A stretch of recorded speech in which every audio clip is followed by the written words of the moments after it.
Hi, today I would like to make a cake that is very traditional in the area where I'm coming from in Germany, in Hesse. And it usually happens at the time of the year when the summer ends and the fall begins. And it's a plum cake, and you will need the plums that are from Europe. These are actually, in my opinion, already really very big. I'm going to show you. I don't want the round, big plums. I much rather want those small plums. I think they call that Italian plums here. And I remember when I was a child, we had actually some plum trees at a different piece of land, not close to our house. And once they are ripe, there are two different seasons, the early plums and the late plums. So this would be now a late plum reaping of those that I have right now. And you have so many once you pick them that my mom used to make a very specific plum butter. We call it it's like a plum butter, but it has very specific spices. It's called Blattwärsch in Hessian, and it's one of the most delicious things that you can possibly put on your bread. And then, of course, we would make a big plum cake, which is a yeast dough, and I will show you how to make it. And maybe I have the German recipe, so I think I have to put a measuring cup in English out to show you how much that all of that measurement is in English measurements, American measurements. So the yeast doughs cakes are fabulous because, first of all, they don't cost you a lot of money, which I think right now is really important during the COVID. And also I like to cut it in various pieces and freeze them in, and that works really well with this kind of cake. And it's not too sweet. So if you are on a specific diet, this is actually a very good one because it hardly has any sugar. Okay, so I have my little machine here. Hold on. Maybe I have to put it further back. So sorry about that. And I'm getting the measuring cup. So I have everything ready. And all it needs is yeast. I don't buy dry yeast. I get this, you can get that in the supermarket. And because this is a living culture, and to me, dried doesn't work as well. We need butter, milk. I use soya milk in this because we don't really drink real milk anymore, and sugar and flour and 1 pinch of salt. So let's get the process started, and that is the yeast. I'm going to take and this is how the yeast looks when you open it. It smells, in my opinion, it smells really nice. It's a culture that makes the dough rise. So I have a little pot, and I will put the yeast in there. And with yeast, because it is a culture and it is a little bit more sensitive, you want to make sure that the yeast is that everything you put into the dough is not going to be too cold or too warm. So let's see if I can show you the pot. I sprinkle the yeast in here.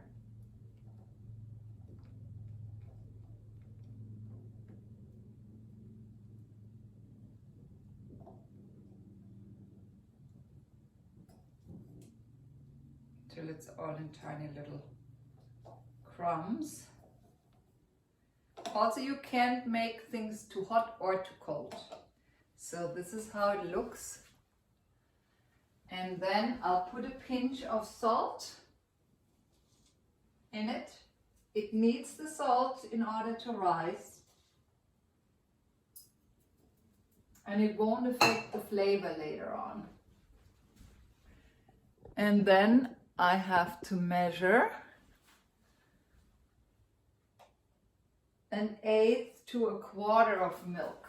So I first have to go with the German measuring. And later on, when you have everything together, you can always adjust if you need more liquid or if you need more. I usually don't use more than 1/8. Here we go. And that will be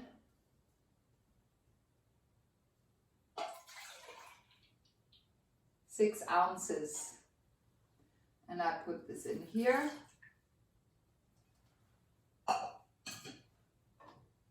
And then I have to put this on the stove, but put it on a very low temperature, especially if you have a gas stove, and heat it until it's lukewarm.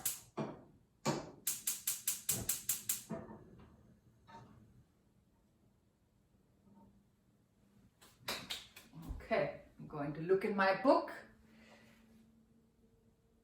and I usually also put the butter in there.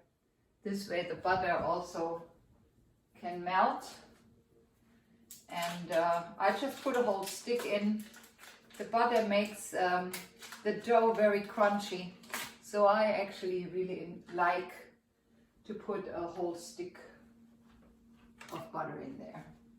It's a little bit more than what I need, but that's okay. I'm not that fussy with that kind of stuff.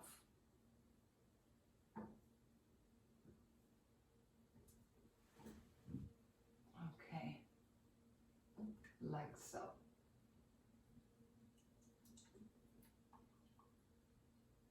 Okay, I'm feeling with my finger to make sure that this doesn't get too warm. And in the meantime, I'm just gonna rinse this, because later on we will need the measuring cups again for measuring the flour and the sugar.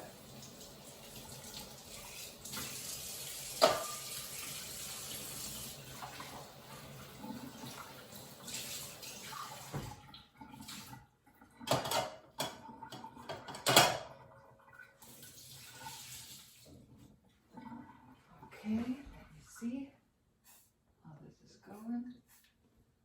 This is already warm enough for me. I'm just gonna let this sit for a little bit to make it pre-raise this whole thing here. And while this is working, I'm going to focus on getting everything ready. There are various different kind of doughs that you can make, and a yeast dough is a little bit similar to what we call in Germany a Knetteig. Hefeteig is the yeast dough, and Knetteig is a dough that you knead. So we need this kind of utensil for our mixer. And this is also in a way a kneading dough, because later on I show you how I work with this dough. I once had a boyfriend who was a baker, so I know how to make a very good yeast dough and how to make bread. Okay, so we will need 500 grams of flour. I'm going to prepare this.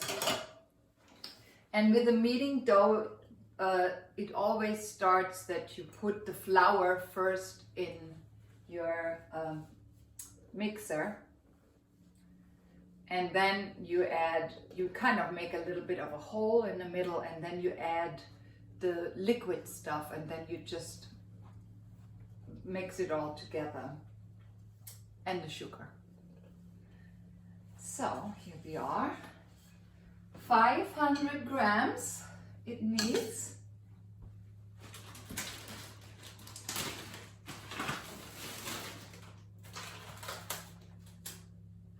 And in a second I will tell you what that means in American measurements. So one full thing here is about 250, which is half. Oops.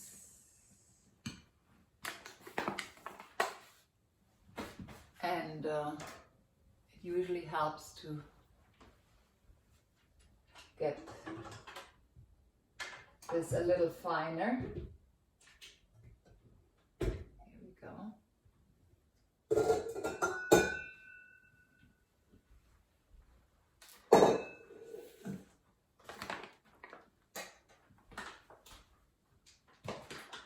Let's see how much that is. And today Joe is not here, so I'm my own cameraman woman. Here we go. Let's show you how much this is here.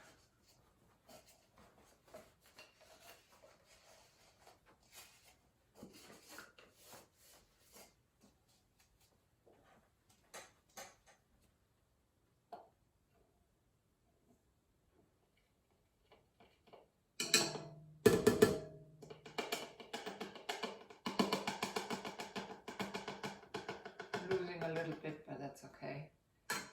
So these are 2 cups.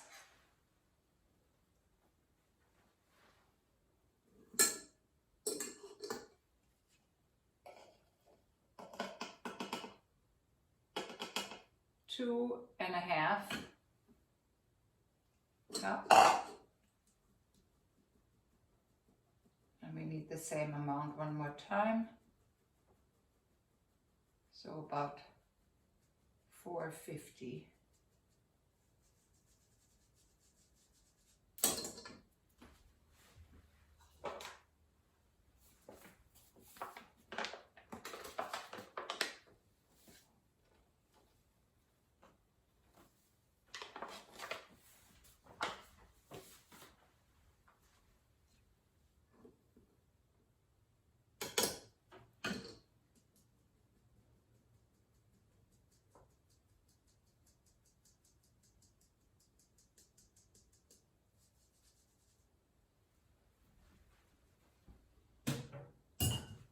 Now you have like a little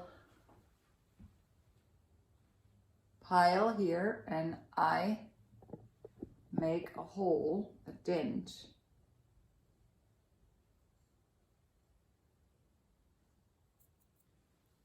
I'll show you. Let's see. To learn how to do this. So here's the dent.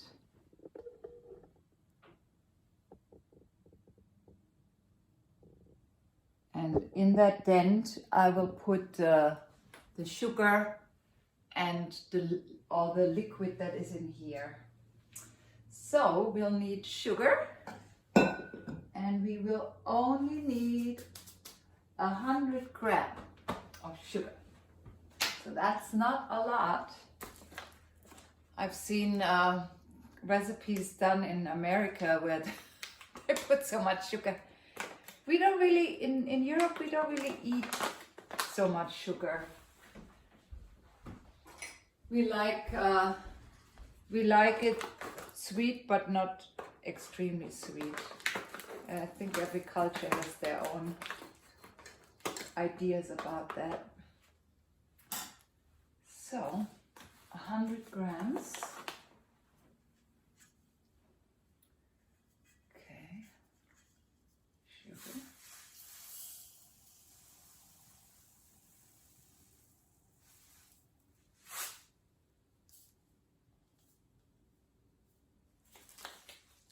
and that translates into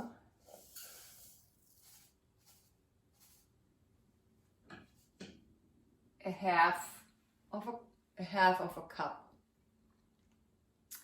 So that goes in here. And now I'm going to put this in here, which has risen already a little bit. Can't tilt it too much. Trying to tilt it so that you can see it. And I'll put that in. Looking good.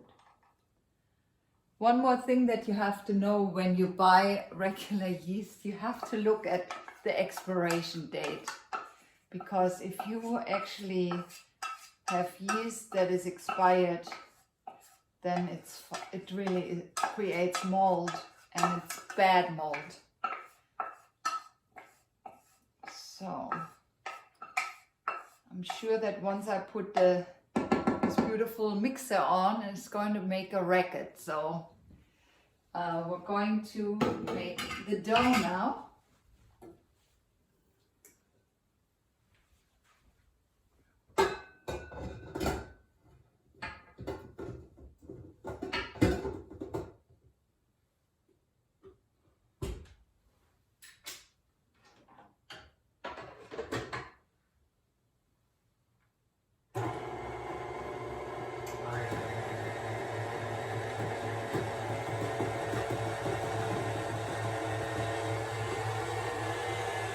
I'm going to turn this around again, around.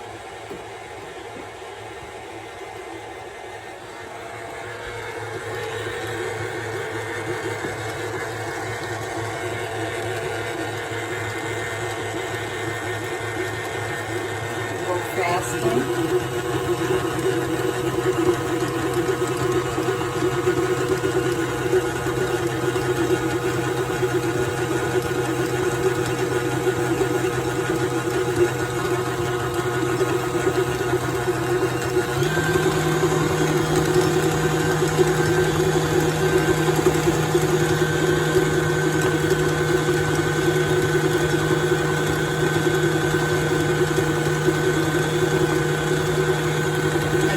Need a little bit more of the milk, the way I see it.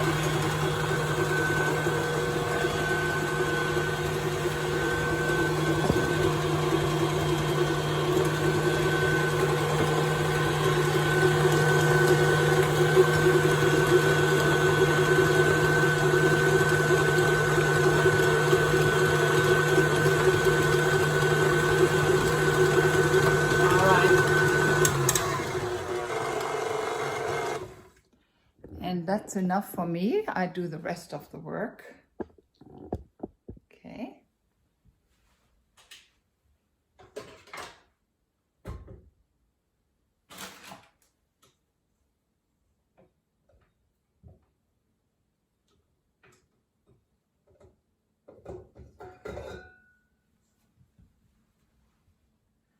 I'm going to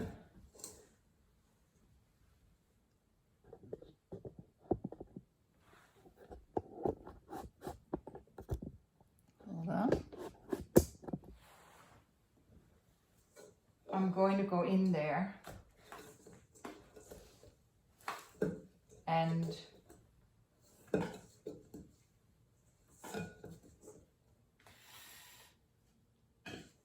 once I have everything, I think it might need just a little bit more liquid, but not a lot.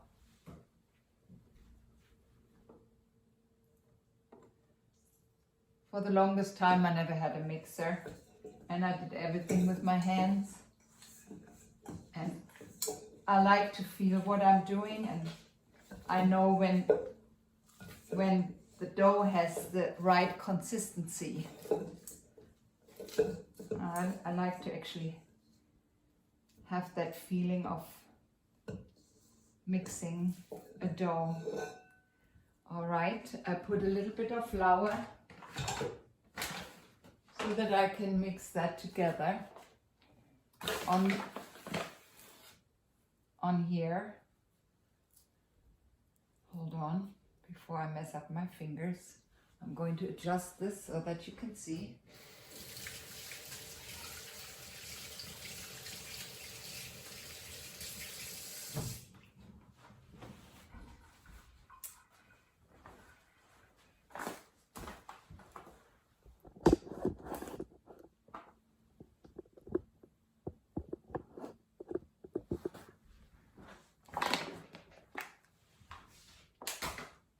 You're not used to working on this side, but shouldn't matter where we are.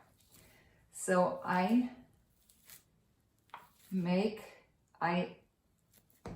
take my hand here and then I push it to the middle, and that's how I do this process. And then it gives it a really nice round shape.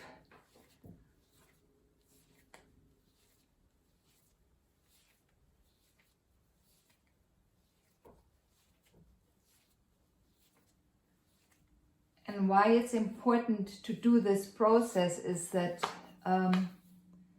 we are dealing with gluten, and the gluten and the dough needs to rise. And if this is not done, if you didn't knead it well, then it won't rise very well. And that's the main thing that we have to focus on.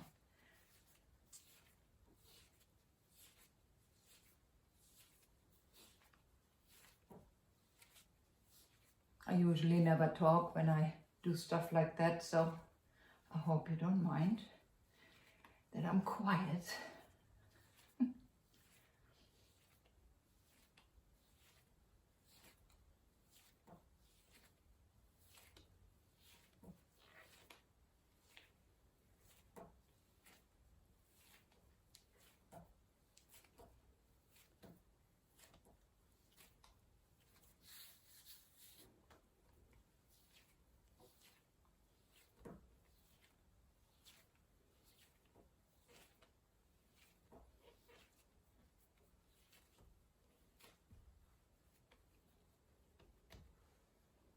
So this is how it looks. And I'm going to put that back in the bowl. And then I let this sit and rise. And I put, usually what we do in Europe is we hang a towel over it because it shouldn't get a draft. See, this is also how a bread would look, except for you don't make put sugar into it. But that's basically the only difference. So it'll go in here, and then we'll put a towel over it and let it sit.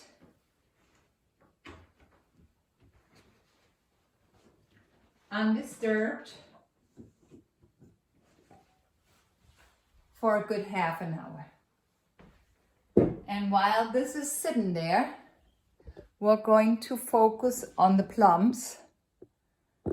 And there's lots to do with the plums. And I show this to you just now, what I'm doing with them. The plum has a line here. And this line we're going to follow with a knife.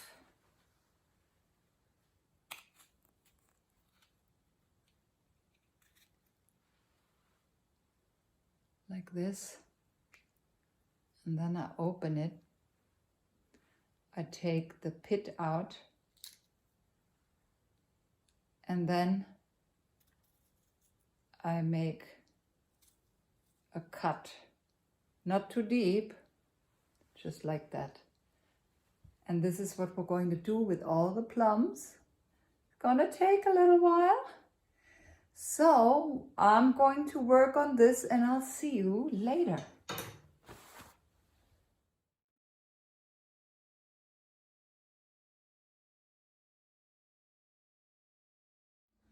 So here is our dough that has been sitting there for a while, 30 minutes at least, 40 maybe.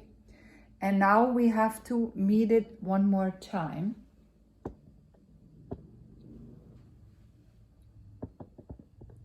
And I'm going to scoop it out.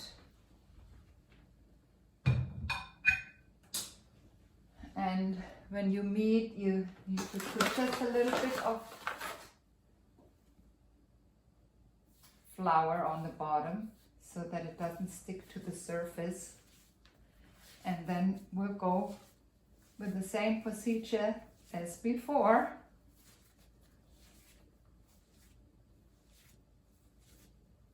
I think this one is a tiny bit too dry, this dough. I would use a little bit less flour next time. Maybe 400 grams or 100 grams less to make it a little bit more smooth.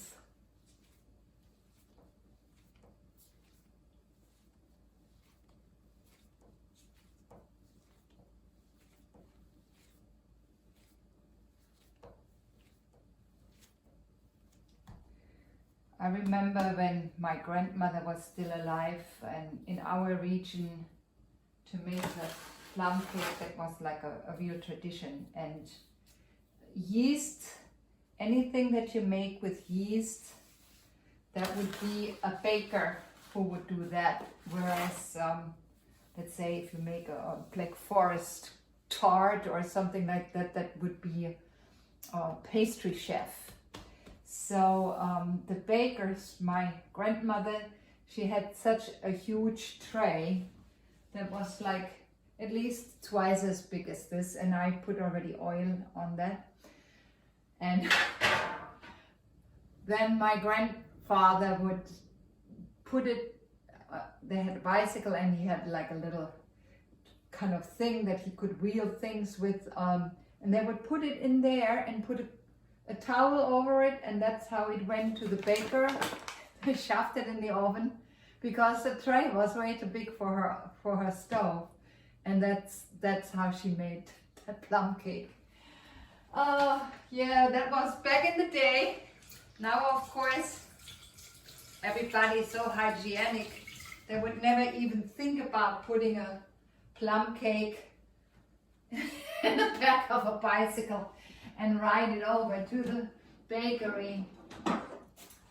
So also, if the plum season is over and you want it to still use this concept, you can also make a yeast dough and put apples on top of it. It's not as juicy as this version here. This is my favorite, but it's also pretty good. And as we are moving through COVID times, a yeast dough is really affordable to make, and it lasts for a long time and it's tasty. It was usually the poor man's food. They would, of course, butter and sugar and all this stuff was back in the day really expensive. So a yeast dough that doesn't require much sugar or butter was the choice of the poor man. So I'm trying to make it a square and to roll it out.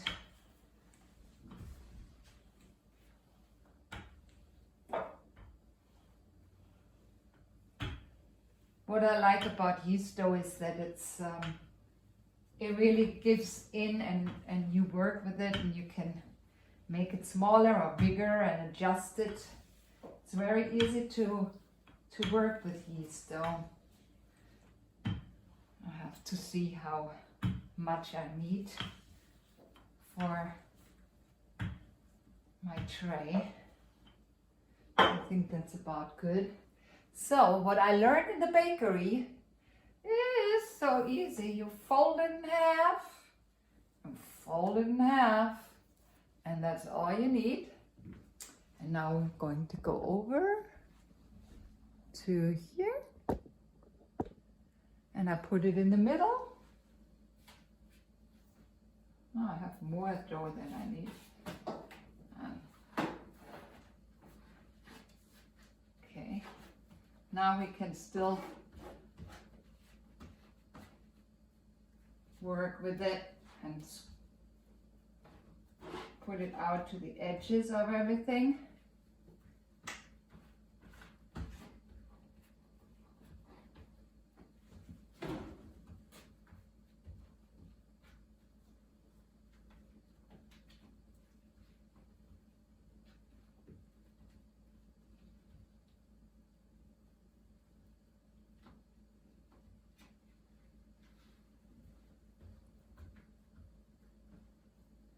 To move a little bit from here over there.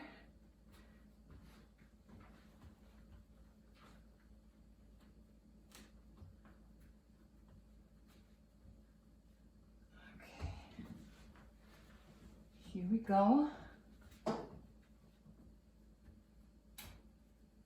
It's nicely spread.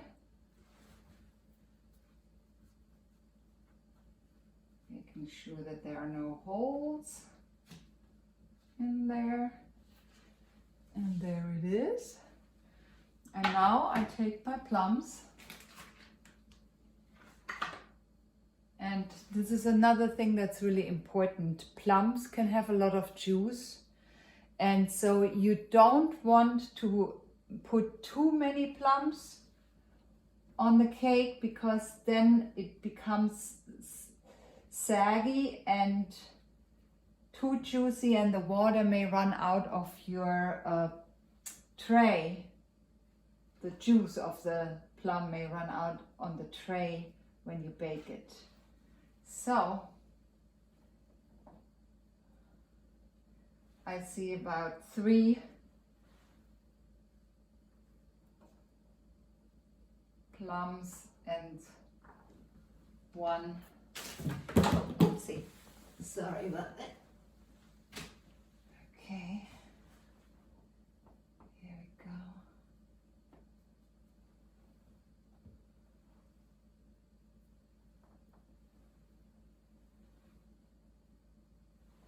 I want to show you how this looks.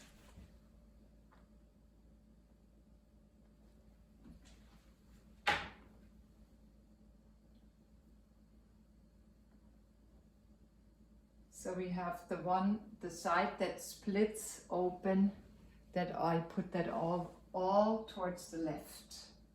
So they're all sitting in the same direction.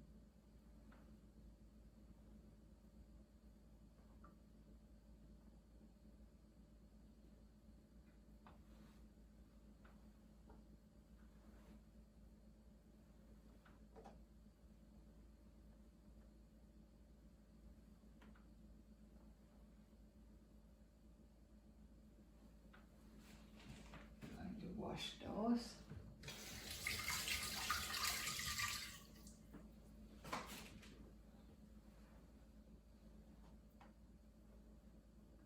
Takes a moment.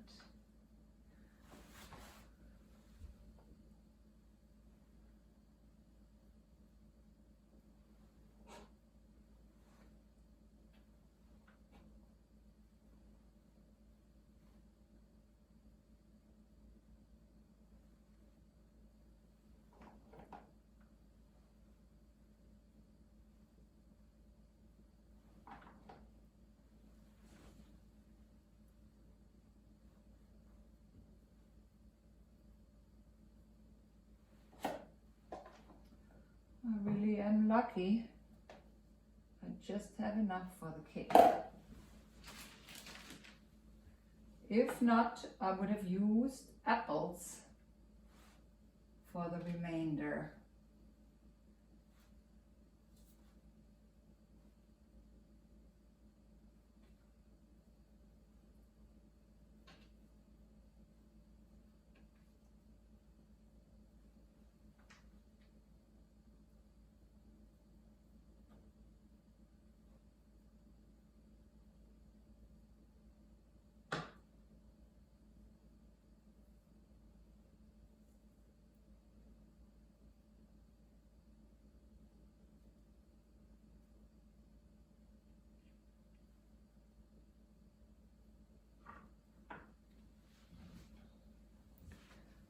So this is how this looks. And now I'm going to turn on the oven. Again, I have the German recipe. And I have an oven that can cook in Celsius as well as in Fahrenheit. So we need about 25 minutes, 210. That's about 350 degrees, about a low temperature. You don't want to bake it too high. So this might need a moment because the oven has to warm up, and I will just put it in the oven and then take it out in 25 minutes. So I'll see you back then.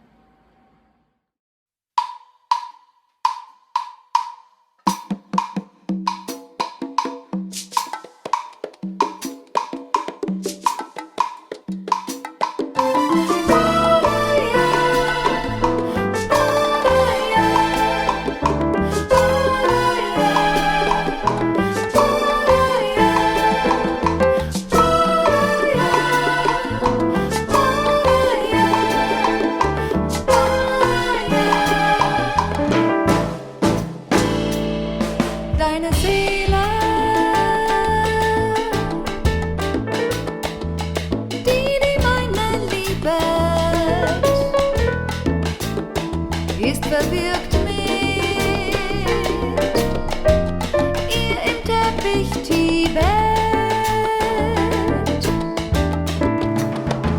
Strahl in Strahl, verliebte Farben, Sterne, die sich himmellang umwaben.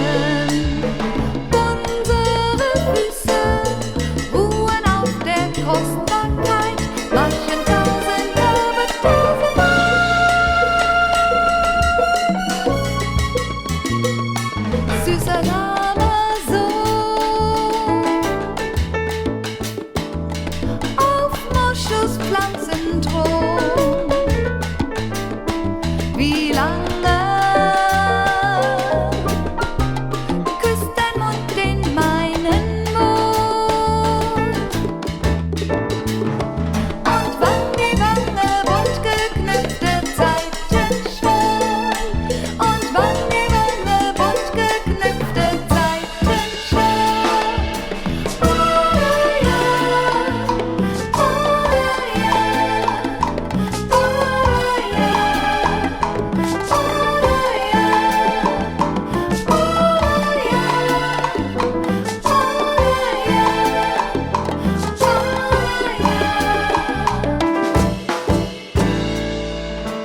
So now 25 minutes passed and I'm showing you the cake.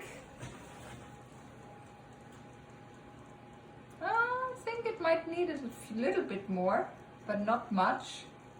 Maybe another 5 or so more minutes. But this is how it looks. Already looks great. And we usually cut it in pieces and freeze, once it's cooled off, freeze part of them in so we don't have to eat all of it together. And in Hessian this is called Quetschenkuchen, and when we eat it we often put a Schlag on top of it, a little bit of whipped cream. It's very good. Guten Appetit!